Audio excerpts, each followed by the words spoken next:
Home ownership has always been a dear thing to Canadians, something that could be handed down to family. My mother, my father, they came from pretty big families of 10, 12 kids under a roof. And that ownership really signified a family coming together. Today's a lot different. People come together at a later age in life. They have children later in life, if they have any at all. You know, in 1970, you could get a beautiful, detached, brand new house for $30,000. That same house is now $600,000, $700,000, $800,000, or even $1 million in some neighborhoods. So 1 out of every 6 Canadians live in a rural area. And so more and more of that rural area is going to be encumbered by the rolling urban landscape that's coming in. And that's going to cause a lot of problems because we need a lot of space to grow our food for ecological value. We need our parks, we need our streams. And it seems really hard for those that are trying to protect where we are now against the globalization machine that says that where there is space, there needs to be industry, and where there is space, we need to put more people.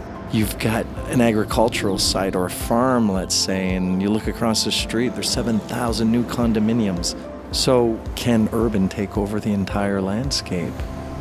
I see a lot of young people getting together, pooling their money, staying in an apartment, staying in a loft, finding a space and sharing, kind of like they always have, but they're just doing it for much longer. And then with the generational gap, you also have sometimes families with means that are able to support their children differently perhaps. So they'll help them with their rent or help them with their mortgage or help them with a down payment. And for some people with house values through the roof, that's not practical.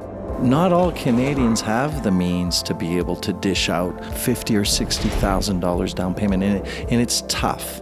People coming from different areas of the country, coming from all over the world to compete for the real estate that is available, and that does nothing but drive up prices. So I see that real estate definitely needs to correct from its current trajectory. And by the way, interest rates in Canada need to eventually increase. If you've borrowed money at 2% and it's at 6%, your payment just tripled overnight. One really has to factor in all the costs. A house or a property's value will not always maintain, and it will fluctuate, and there's no warranties and guarantees in that. And a big part of that is municipalities keep charging more and more taxes, and it costs more and more for water and more for electric. So really understand this. Don't close your eyes to it.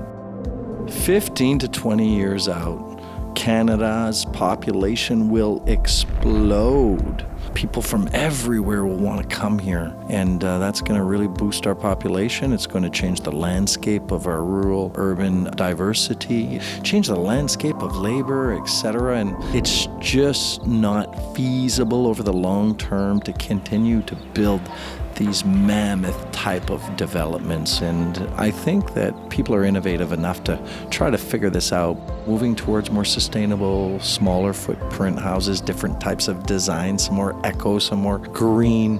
I think that we'll just end up there, and maybe this is a place we have to pass through to get to that better place. My name is Walter Melanson. I'm co-founder with PropertyGuys.com. I think that the dream of home ownership is Canada.